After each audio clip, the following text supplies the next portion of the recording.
အမြကျွန်တော်ဒီပလက်ကလေးထိုင်လို့ဆော့ကလေးထိုင်လို့သူ့တုတ်ကတော့နည်းနည်းများများလေးရပါပြီခင်ဗျ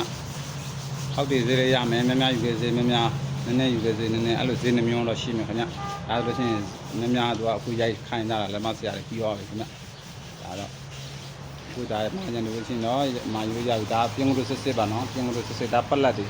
ပလက်ယူပေါ့နော်အောက်မှာတော့တေးရတဲ့နေကိပါတယ်အတူရှော့လုပ်လို့ရတယ်ပေါ့နော်ဒါပလက်ယူပါပြင်းလို့စစ်စစ်ကိုလှုပ်ထားတာဖြစ်လို့အေးလေးနဲ့ထိုင်လို့လည်းအမှန်ကောင်းပါလေနော်ဒါဆိုလို့ရှိရင်တော့ပြင်းလို့ပါခင်ဗျပြင်းလို့စစ်စစ်ပါဒါပလက်ကလေးထိုင်ဒါပလက်ကလေးထိုင်လေးပဲခင်ဗျအဲ့ဒါပလက်ကလေးထိုင်ပါပလက်ကလေးလေးနည်းနည်းစားရပါပြီနောက်ပေါ်တော့ကျွန်တော်ဒီမှာဆော့ကလေးထိုင်ဒီဘက်ကတော့ဆော့ကလေးထိုင်လေးပါခင်ဗျဒါတော့ဆော့ကလေးထိုင်လေးဒီ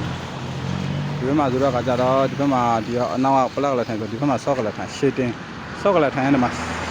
ရှင်းတင်ပါတယ်လေရှင်းတင်ပါတဲ့ခါကျတော့သူကပေါ်ပပຫນွေပိုင်းမှာလေအပင်ရဲအောင်မှာအဲဆော့ကလက်ထိုင်လေးနဲ့ထိုင်ပြီးတော့နားယူမယ်ဆိုလို့ရှိရင်တော့သူပြီးတော့ဆန်ပြောပါပြီခင်ဗျာအခုလို့ရှိရင်ဒီမှာအပင်ရိပ်မှာနေပူတဲ့ခါကျတော့လေဒါလေဒါ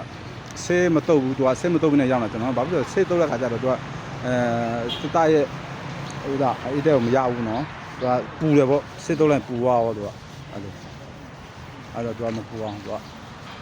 မာမဆိုရင်စနေရပြီဒါကြီးနော်ပြင်းလို့စစ်စစ်နော်ဒါကြီးက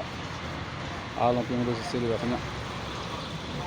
အားလုံးကြည့်တင်ပါလားခင်ဗျမာမဆိုစနေရပြီဆိုတော့ပြောချင်ပါလားခင်ဗျဒါလေးကတော့ဒီနေ့မှပြီးတာမလို့အခုညဘက်ကကောင်မတိုင်းဟိုဒါရိုက်ပြီးတော့ခိုင်းတင်ပြီးတာနော်ခိုင်းမှယူလို့ရအောင်လို့ပါလို့ကြည့်လို့ဗျ